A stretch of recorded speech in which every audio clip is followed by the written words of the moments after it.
Okay, this is Political Prodder here with my November 4th prediction map. The predictions were set on October 31st. I'm still predicting all 7 swing states go to Harris. Arizona's looking bad for me though right now. It's slightly, but it's still 1% margin, and I think it's going to go my way. But if I had to lose a state, now I'm not a professional political person. I'm a self-made pundit. I've followed politics since 1980. Some years more carefully than other years. I've moved to Israel 2005 and didn't follow 2008 that much, but I've done my history lessons and I've gone through it. So here's what we're going to say. I'm going to take the current averages from all the states, and now I'm going to do my final map associated with my prediction. I am going to predict that Arizona, due to the trends in the rest of the country, goes slightly light blue. By less than 1%. Arizona could be the closest state among all the states. I'd say Nevada is going to go light blue. Could go heavier blue, but whatever. Michigan's going to go light blue.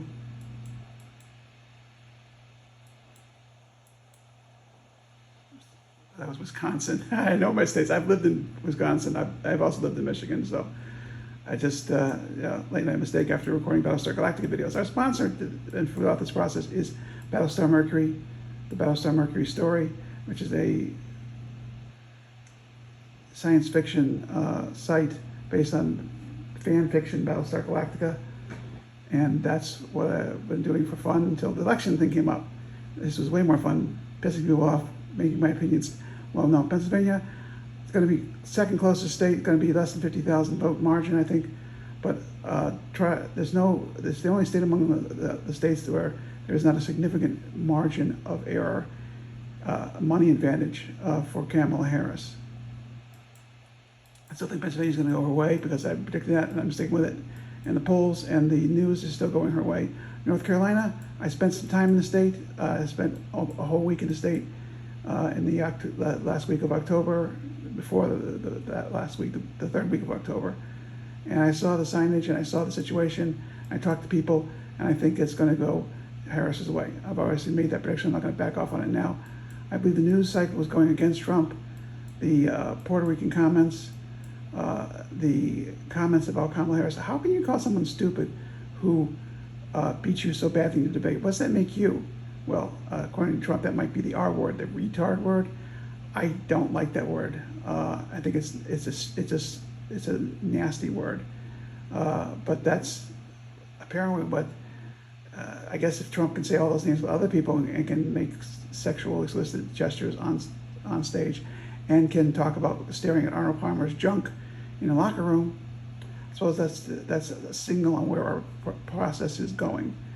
Why do I think Harris is going to win? Well, she's got a positive message, and Americans are positive people. They are can-do people. They think they can get things done. They think they can overcome adversity. Yes, the economy is tough, but it's getting better. And Trump having a fight against his enemies and an enemies list versus a to-do list is not going to help that.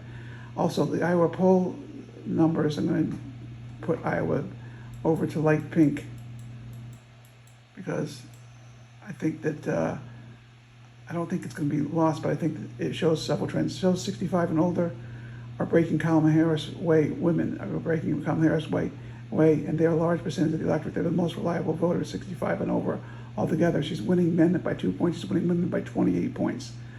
An amazing situation there. What are the other reasons of the Iowa poll? Well, you have to look at another video for that. But the reasoning here is quite simply, Harris represents the future. Harris is not senile. And frankly, Trump is scaring me. I don't want J.D. Vance to be president.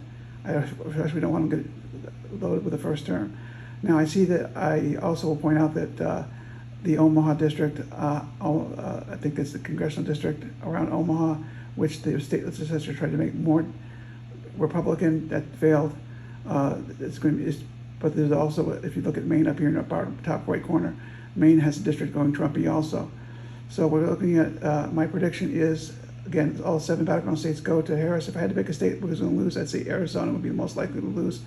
So it's going to be 319 to 219 Republican, 319 Democrats, Harris.